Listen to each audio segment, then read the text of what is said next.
Hey guys, we're here at Competitive Edge and we're getting a lot of requests about traveling and what you guys can do when you can't make it into the gym and still get a good training session in.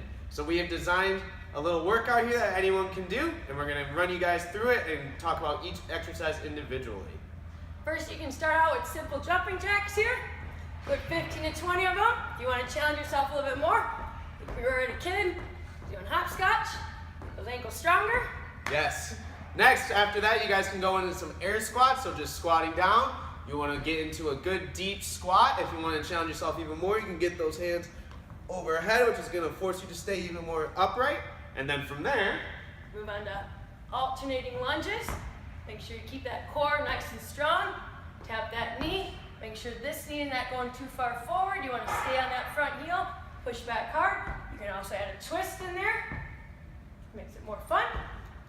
And then after that, speaking of fun, everyone's favorite exercise, burpees. So coming down to the ground, doing that full push-up. Nice and controlled. Jumping up top, getting right into that next rep. Good 5 to 10 of those. So those are some good movements to get the focus, get that heart rate starting to go a little faster. So then we're going to add on to some core. Yes, absolutely. So just to warm up that midline, we'll start off with full sit-ups. You can either use a weight. If you need to put your hands on your shoulders, that's absolutely fine. So anywhere from 10 to 20 of these is a good range. Then from there, we're doing Rocky. So sitting on that tailbone with the legs up in the air, it's using that core to support yourself and getting some of that thoracic rotation. There's the regression without the weight. And from there, he's going to show those side planks. Nice side planks. So you can either be on your elbow or your hand for these with our hips or our feet stacked sideways, and then we're just going to tap those hips and raise up. If you need to use that other hand to come up, you can.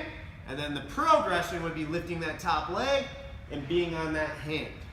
And then lastly, in a plank position, knee to elbow. So you're going to bring that knee to that elbow. Alternating, we usually like to do anywhere from 5 to 10 on each side. You can do knee to opposite elbow, and then even from there you can do turn and kick, which is just adding that extra kick in. And that's going to be a lot of good movements that should get you warmed up and ready to go. Woo! On to the training session, right, Yes, Coach? absolutely. So what do we have first? That is a great question. What do we have first? I think we have treadmill on this outline. You can either use a treadmill or a bike. And we have not going for 30 minutes. We actually have a progression here from each set, starting out 30 seconds. And on that third or fourth set, you're going to be finishing with 60 seconds. And the reason why that we have a shorter time frame there is because we really want you guys to challenge yourself. Absolutely. So it's not just about going, oh, I'm going to do 5 miles or go for a nice easy pace. It's to get that heart rate up and move right into that next exercise, which is work capacity or aerobic capacity, which is going to also help with your cardiovascular health, but then you can also build strength. Most people think that you can either just train cardiovascular or strength, when in actuality you want to train both at the same time. So that first round is 30 seconds on the treadmill. I just got off the treadmill, now I'm at my 2 dumbbells here. Or And you we're can going to work also use on one. thrusters. So a thruster is a full squat, and getting those dumbbells overhead. Controlling the dumbbells on the way down is the key. All the way down and up. And then from there, we have lunges. So whether we use the 1 dumbbell or the 2, going forward, tapping nice and light, pushing back. The next progression would be overhead if you want to challenge yourself even more. And then from there, we're already heading back to that treadmill. What we didn't talk about was there's also burpees in there, but you guys already know what those are from the warm-up. And then moving on through. So after the second round, things start to get a little bit more fun because we like to do some sequences. So what's this first sequence?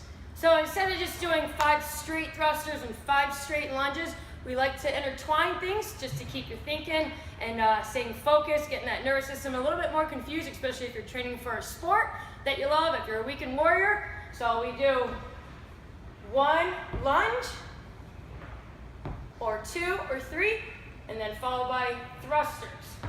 And then you go right back into those lunges again. So again, you gotta stay focused, you have to stay calm, do that box breathing that we're gonna talk about here at the end. Okay? So it's really key to stay calm while that heart rate's gonna wanna shoot through the roof. So breathing is imperative. You don't want to hold your breath through training exercises. Just stay nice and calm while you're going on and off the treadmill and using those dumbbells. Absolutely. And like we said, we like to change things up each round so you're not getting bored, and we're challenging the body in a different way, which is just going to make that body have to adapt and grow back even stronger. So like Coach said, breathing is going to be the #1 thing, and we actually use box breathing at the end to recover from exercise. This is something that I was blessed to learn from the Navy SEALs when I went out to California this past year. So at the end of a training session, it's really important to calm down. You maybe go back to your hotel room or go into the yoga mat and calm down with your eyes closed. And the reason why it's called box breathing is you're going to breathe in slowly through your nose for 4 counts, hold up top for 4, let it out slowly for 4, hold it at the bottom for 4. So you're actually making like a box with that 4 count, and it gets you relaxed and ready to go for tomorrow's training session that we will have online here coming up shortly. Absolutely. And if you guys want the layout of this workout, at the very end of this video, there's going to be the picture of it. Take a screenshot of it, a picture with your phone, and crush this workout and let us know what you guys think. Make sure you guys go to our website at ceskating.com. Sign up for our Sunday email. This will get words of wisdom for your week, as well as our training and class schedule for the entire week. We'd love to see you guys come in if you are able to come in. Also, make sure to like us on Facebook and follow us on Instagram. Thank you guys so much for watching, and have a good rest of your day. Hoo-yah!